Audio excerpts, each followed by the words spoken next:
Le 4 mars 1938 paraissait dans le toujours excellent Je suis partout, la critique de François Vineuil du film américain La joyeuse suicidée, Nothing Sacred, texte intégral. Le titre, les acteurs, les auteurs, la publicité, tout faisait présager une de ces légères comédies où les Américains ont acquis tant de maîtrise et de doigté.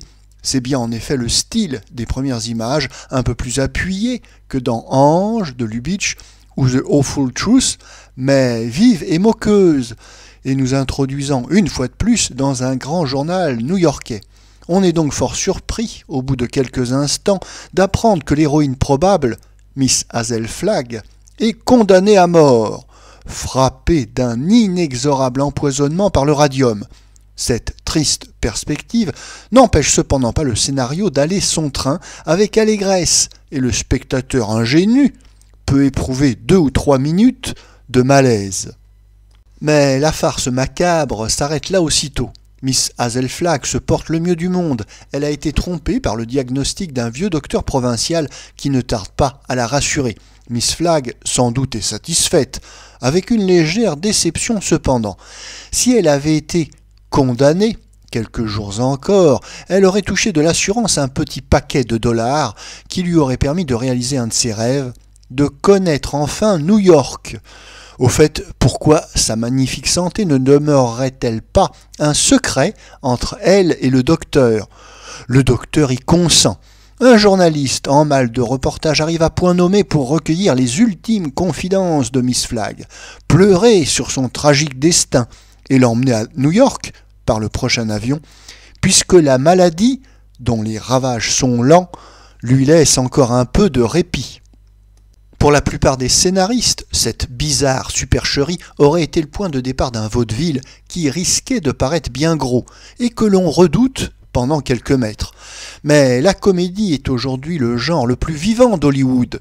Nous lui connaissons déjà une étonnante faculté de renouvellement. Idyllique et gamine avec New York-Miami, frôlant la comédie de mœurs avec l'extravagant Mr. Deeds, malicieusement psychologique avec le Lubitsch d'Ange ou de Sérénade à Troyes, délibérément bouffonne dans Vie facile, réunissant tous ces caractères à la fois dans The Awful Truth. La joyeuse suicidée, pour sa part, va être une satire et la plus réjouissante, celle de la publicité, de la presse à gros tirage, avec ses monuments de sensationnelle ineptie, celle de la sensiblerie et de l'étourderie des foules du XXe siècle, sollicitées constamment dans ce qu'elles ont de plus sot par les journaux et la radio. Le reporter du Morning Star, avec quelques articles du type pathétique, a informé l'univers du cas de Miss Flagg, qui sait qu'elle va mourir mais entend profiter crânement de ses derniers jours. New York accueille cette nouvelle héroïne avec plus de faste que Lindbergh et l'amiral Byrd. Les avions écrivent son nom dans le ciel, la 5e avenue est pavoisée, remplie de fanfares. Miss Flagg, qui doit voir ses os s'effriter un par un, annonce au micro, ouvrez les guillemets, « Tant que j'aurai mes dents, vous me verrez sourire », fermez les guillemets. La sentimentalité et l'indécence des civilisés du XXe siècle se donnent libre cours.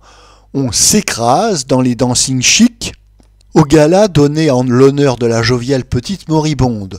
On la contemple en versant des torrents de larmes et en se gorgeant de champagne. On l'invite à prendre sa place historique sur la scène dans des défilés que conduit Catherine de Russie, coiffée d'un bonnet de cosaque de 5 pieds, dans la plus parfaite tradition d'Hollywood. Le speaker interrompt le jazz nègre et les danseurs demandent 1 minute de silence pour Miss Hazel Flagg. La facétie atteint au grandiose.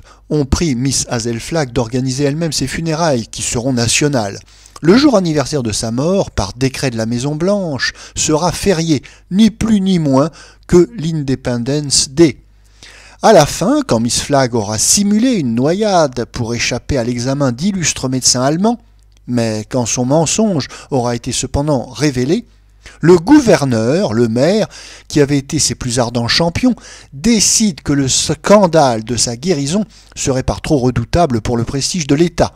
Miss Flagg mourra envers et contre tous, c'est-à-dire qu'elle ira couler discrètement sa lune de miel avec le reporter dans les mers du Sud, pendant que l'on promène pompeusement son cercueil au milieu des soupirs et de l'admiration de tout un peuple. Il est très rare de voir les Américains se moquer d'eux-mêmes avec autant de liberté. Cette excellente plaisanterie compense leur plus lourde bourde, d'autant qu'elle est conduite à ravir.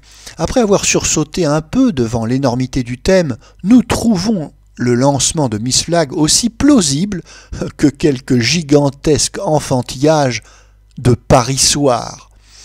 Cette crédibilité qui ajoute tant de piquant à la comédie tient au naturel, à imperturbable des auteurs et des acteurs.